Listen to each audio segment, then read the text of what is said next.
আমি এখন যেটা দড়ি রয়েছি এটা হলো টক বড়ি। আপনারা দেখতেছেন এই যে হলো টক বড়ি।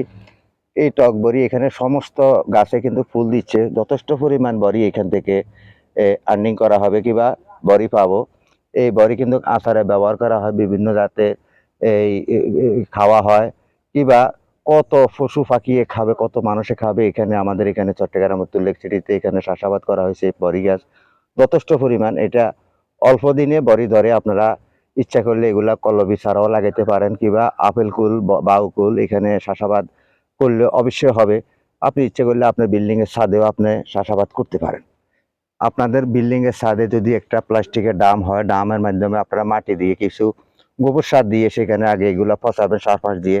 এরপরে একটা কলবি চারা লাগাইয়ে দিবেন, আপেল কুল হোক বাউ কুল হোক লাগাইয়ে দিয়ে সেখানে একটা এই এই লাঠি বেঁধে দিবেন। তাহলে গাছটা এদিক সেদিক আর হেলবে না। যখন গাছটা মোটা হয়ে যাবে, শক্ত হয়ে যাবে, তখন আর কোনো সমস্যা নাই। আপনি আজকে এই বছর লাগাইলে এর পরবর্তী বছরে কলবি চারা থেকে আপনি বড়ি পাইতেছেন। কিংবা আপনি একটা আপেল কুল লাগান, একটা বাউ কুল লাগান কিংবা একটা টক বড়ি লাগান, অল্প দিনে আপনি সেখান থেকে বড়ি পাবেন। কিংবা বড়ি আমাদের বিভিন্ন কাজে ব্যবহৃত হয়, আচার তৈরি হয় কিংবা বাজারে বিক্রি করা হয়, খাওয়া হয়। এই জিনিসগুলা কিন্তু আমাদের নিত্য প্রয়োজনীয় জিনিস, কারণ আমাদের সম্পূর্ণ আচারের মাধ্যমে আমরা বড়ি ব্যবহার করি, জলফি ব্যবহার করি।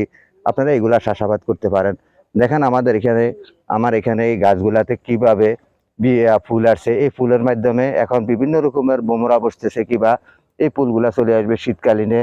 এই বড়িগুলা বেশি হয়, কারণ এখন দেখতেছেন এই যে কানায় কানায় এখানে ফুল দিয়ে দিছে। এই যে সম্পূর্ণ ফুল, এই যে সম্পূর্ণ ফুল, বড়ির ফুল।